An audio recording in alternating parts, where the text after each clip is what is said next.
Hello students, from today onwards we will start current electricity. बिल्कुल आसान भाषा में. In previous two chapters you have studied that charge remains stationary, but from this chapter onwards charge will start moving. But there is a restriction that the charge will move with uniform velocity. Charge move तो करेगा लेकिन वो uniform velocity से move करेगा. और जब electrostatics में charge stationary होता है then that charge is used to produce electric field around it. But from this chapter onwards when the charge will move with uniform velocity then it will produce electric field as well as it will also produce magnetic field. एक motion करता हुआ charge, uniform velocity से motion करता हुआ charge electric field भी produce करेगा और magnetic field भी प्रोड्यूस करेगा. और क्लास 12th में हम हमेशा फंडामेंटल स्टडीज करते हैं, basic studies. So to avoid the complications we will study electric field due to moving charge and magnetic field due to moving charge separately. दोनों को अलग अलग पढ़ा जाता है. इलेक्ट्रिक फील्ड और मैग्नेटिक फील्ड को मिक्स नहीं किया जाता, अदरवाइज कॉम्प्लिकेशंस हो जाती हैं. So the first topic of current electricity is current in itself. So what is current? To understand current we will consider a conductor, and we knows that a conductor always have free electrons. So the electrons which get free from its valency shell will start moving randomly. वो random motion करते रहते हैं, कभी इस direction में जाते हैं, wall of conductor से कोलाइड करते हैं and they collides with the positive ion and they keep on doing this. So but when we connect this conductor from a battery then these electrons will stop doing the random motion. Instead of that, those electrons will start flowing towards the positive plate of the battery through the cross section area of the conductor. जो electrons हैं battery connect करने के साथ ही वो इसकी positive plate की तरफ attract हो जाते हैं इसके क्रॉस सेक्शन एरिया को क्रॉस करते हुए. And the greater value of potential we apply, then the larger number of electrons, or I can say the electrons will flow with the greater speed towards the positive plate of the battery. जितनी ज़्यादा potential की battery आप लगाएंगे electrons उतनी जल्दी attract होंगे, इसके cross section area को क्रॉस करेंगे और पॉजिटिव प्लेट तक आ जाएंगे. जितने कम पोटेंशियल की बैटरी हम लगाएंगे इलेक्ट्रॉन्स उतने ही कम इस क्रॉस सेक्शन एरिया से फ्लो होंगे. तो करंट का मतलब क्या है? Current is the flow of electron through a cross section area in per unit time.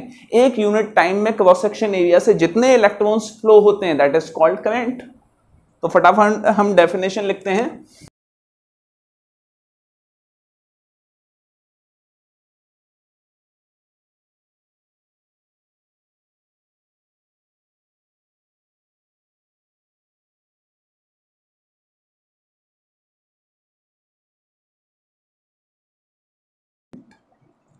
So current can be defined as charge flowing per unit time, and for a small interval of time a small amount of charge will flow, so it will be I is equal to dq by dt. And if I am talking about a small amount of time, that means I am talking about instantaneous current.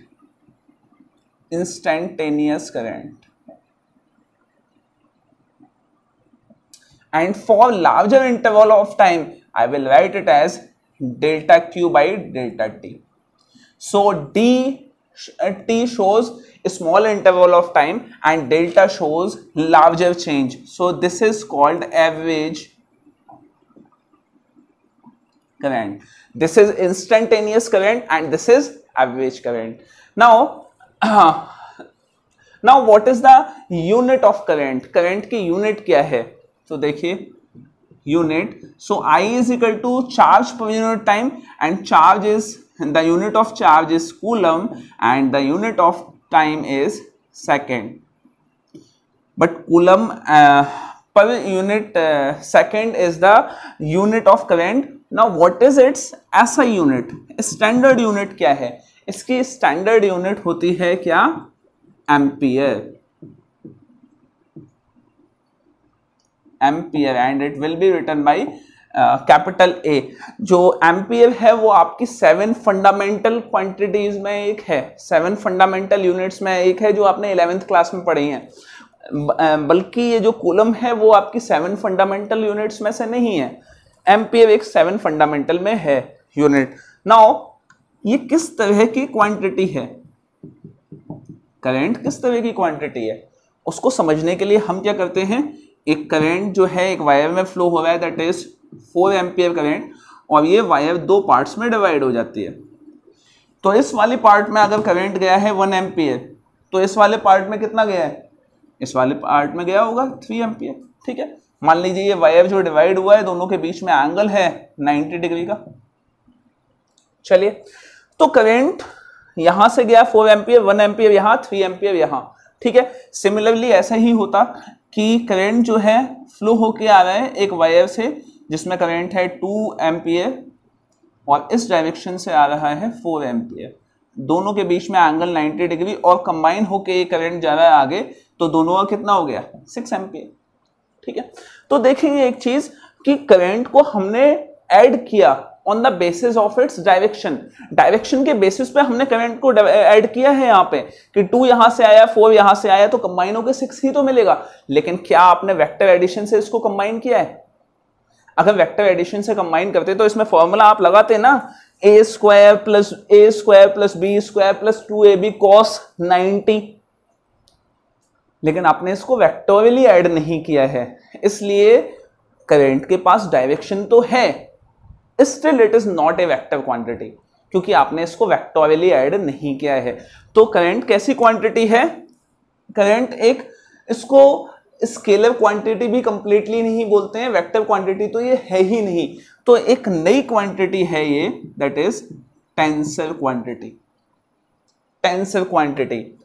तो जब भी आपको examination में पूछा जाता है और option अगर टेंसर मिलता है तो ये आप लगा के आएंगे, और अगर ये नहीं मिलता है तो आप फिर स्केलर लगा के आएंगे. वेक्टर तो ये बिल्कुल भी नहीं है, क्योंकि जैसे इसका एडिशन हुआ है वो स्केलरली ऐड हुआ है.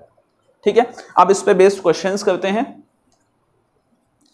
Charge Q is equal to 3t square minus 2t plus 1 flown through a conductor. Find current at 3 second. 3 second पे आपको करंट फाउंड करना, कैलकुलेट करना है. तो देखिए इसका सॉल्यूशन. अब सवाल ये कि इसमें आप इंस्टेंटेनियस करंट का फॉर्मूला लगाएंगे या एवरेज करंट का, लेकिन क्योंकि आपको एक एट 3 सेकेंड कैलकुलेट करना है तो हम फॉर्मूला लगाएंगे इंस्टेंटेनियस करंट का. तो आपके पास फॉर्मूला हो गया I is equal to dq by dt and the value of Q is 3t square minus 2t plus 1. फटाफट इसको डिफरेंशिएट कर दीजिए. डिफरेंशिएट करके वैल्यू क्या आ जाएगी? This is 6t minus 2 plus 0. So this will be the differentiation of this, and we will put the value of t is equal to 3 seconds. So I will be equal to 6 into 3 minus 2 plus 0. So it will be having value 6 3 is 18 and it is 16 ampere. This is the value of instantaneous current. So we will solve another question, and another question is charge Q is equal to 4t square minus 2t plus 1 is flown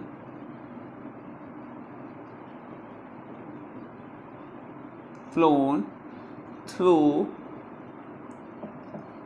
conductor. Find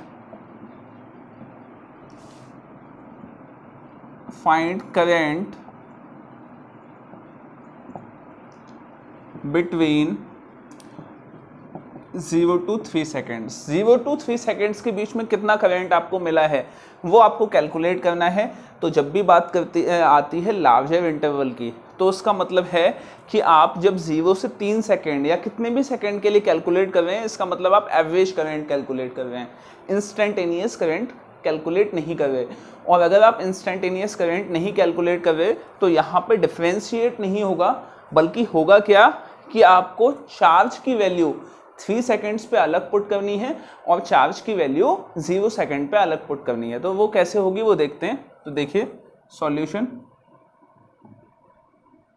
Q eight 3 seconds, तो उसमें होता क्या है, सीधे आप जो time की value है वो t यहाँ पुट कर दीजिए। तो Q is equal to 4 square of 3 will be 9 minus 2 into 3 plus 1 and it will be having value 4 9 36, 36 minus 6 plus 1, so it will be having value 31 coulomb. This is the value of charge at 3 seconds. Now charge at 0 seconds. 0 second पे आपको value निकालनी है, तो 0 second put किया आपने तो 0 0 क्या बचेगा, 1 बचेगा, so it is 1 coulomb. Now the formula of average current is I is equal to delta Q by delta T, that can be written as change of current with change of charge will be equal to charge final means 3 seconds minus charge at 0 seconds, okay, divided by time, change of time, so time at 3 seconds minus 0 seconds।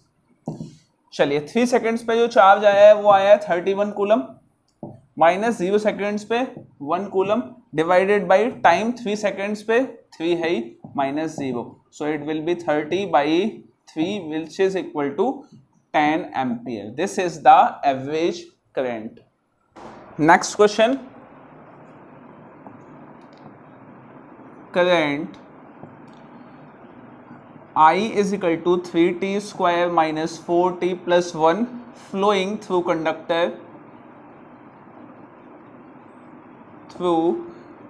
conductor find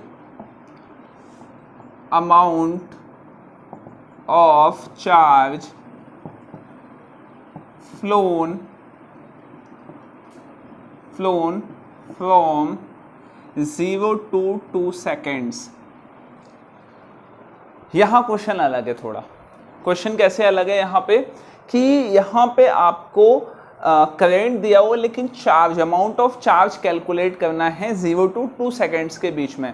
तो देखिए वो कैसे calculate होगा। हमने current का formula रखा I is equal to dq by dt। Now we are required to calculate charge, charge को calculate करना है, करंट गिवन है तो हमने dt को इससे मल्टीप्लाई कर दिया, तो dq, मैंने इसको LHS को RHS में लिख लिया, तो ये dq is equal to I into dt, और dq is the small value, if we are required to calculate complete value then we will integrate it, so it will get integrated, dq will be equal to I into dt and the integration will be 0 to q and the time कितना दिया हुआ है यहाँ पे 0 से 2 seconds का, तो dq का इंटीग्रेशन हो गया q, I की वैल्यू हम पुट करेंगे, I की वैल्यू क्या हो गई 3t square minus 4t plus 1, और ये हो गया 0 से 2 इंटू dt। अब इसका इंटीग्रेशन आपको पता है x to the power n का इंटीग्रेशन क्या होता है, दैट इज x की power n plus 1 upon n plus 1, मतलब जितना आपके पास पावर है उसमें 1 ऐड हो जाएगा, तो ये हो गया आपका 3t क्यूब, और जितना पावर में है उतना डिनोमिनेटर में आ जाएगा, ठीक है। तो 3t cube by 3 minus 4t square, जितना पावर में है उतना डिनोमिनेटर में, प्लस t। अब इसकी लिमिट रख देंगे, तो 3 से 3 कैंसिल, ये 2 टाइम्स कैंसिल, लिमिट अगर रखेंगे तो देखिए वैल्यू क्या आ जाएगी आपके पास, 2 पुट किया तो ये हो जाएगा t cube 8 minus T square 2 का स्क्वायर मीन्स 4 प्लस 2, और जब 0 वैल्यू रखेंगे तो सबको 0 हो ही जाएगा, तो आपके पास q will be equal to 8 minus 4 plus 2, to 10 minus 4 will be 6 coulomb. So 6 coulomb charge will flow through the conductor. तो इसी तरह के दो तरह के ही क्वेश्चन बनते हैं इसमें, या तो आपको चार्ज गिवन होगा करंट पूछ लेंगे, करंट गिवन होगा चार्ज पूछ लेंगे, दो में से कोई एक चीज होगा तो अलग अलग, या टाइम पूछ लेंगे। फॉर्मूले यही लगने हैं आपके, ठीक है।